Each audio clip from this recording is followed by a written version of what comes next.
What's up, good people? It's just a matter of fact. Welcome back.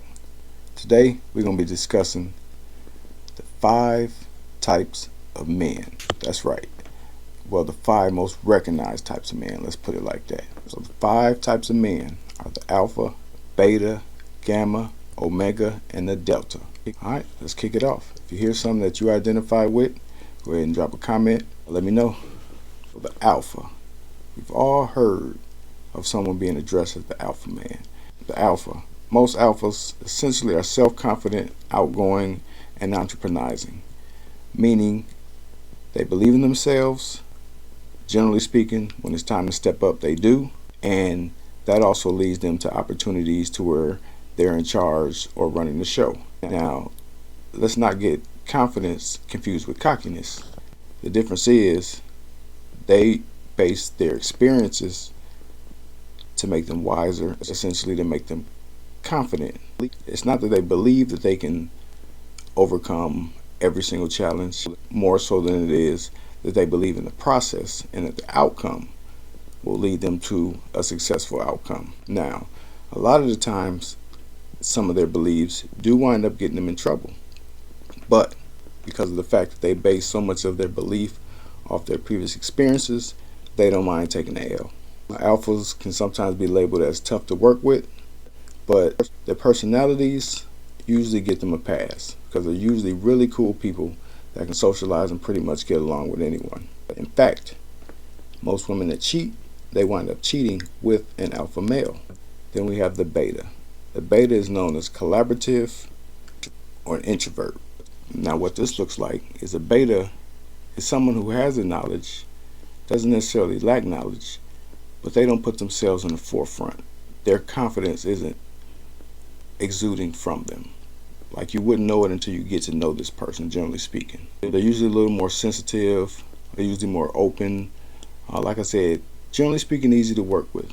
But in the same token, they're usually the ones that get hurt the most because they really trust people. They believe in people, and they don't, generally speaking, allow their past experiences to assist with making them who and how they are currently operating. Now, most women find beta men as good friends, really cool people, good personalities, like I said, sensitive to a large part, so that allows for that connection even more so. Then we have the omega, who is eccentric, kind of nerdy, and laid back. Now, these people probably got picked on at some point through school because they didn't do things or operate in the ways that everybody else did. And they didn't necessarily have a problem with that or being that way. They just come to terms with who they are. They accepted themselves for being this type of way, and they move on. To some extent, they're immature and don't really handle responsibility well. So what this would look like is any Ben Stiller movie where he's collecting little figurines, dolls, mannequins, or anything like that, to where that becomes the priority over responsibilities in life. And again, this is generally speaking.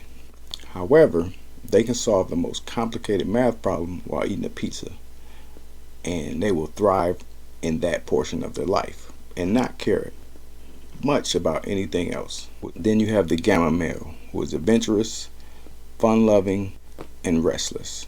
Now, the gamma is essentially an alpha male who is matured. So he has that same confidence, the same things that alpha male has, he's just more refined. So he gets it. He's a lot more in touch with his sensitive side, so he understands the opposite sex a whole lot more. And he's not afraid to express that. And he still has that confidence to come across, but it's nowhere near coming across as cockiness because he has learned how to operate when dealing with other people. And with becoming more sensitive, they become more aware with the needs of the opposite sex. And we have the delta male, who is described as aloof, resentful, and private. So what this looks like is somebody who's really, really reserved, really keeps to themselves. If you have a conversation with them, most of the time about them, there are no details involved. They keep it really vanilla. And they usually don't have a lot of friends. And if they do have friends, they're often people who are similar to them, who have similar characteristics to them, who are often quiet, don't share much, keep to themselves. Those are people who are generally were one of the others, usually an alpha or a gamma. However, something in life happened and it scarred them, and they've come to embrace this place to where they're reclusive. They keep everything to themselves, and that's just the way it is. They're often lonely, and they generally don't participate at social gatherings. They're usually off to the side, somewhere in the back, by themselves, or talking to one or two other people. Definitely not going to be the life of the party.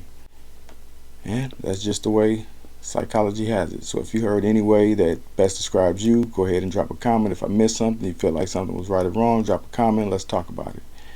Till then, as a matter of fact, like, comment, subscribe for more content.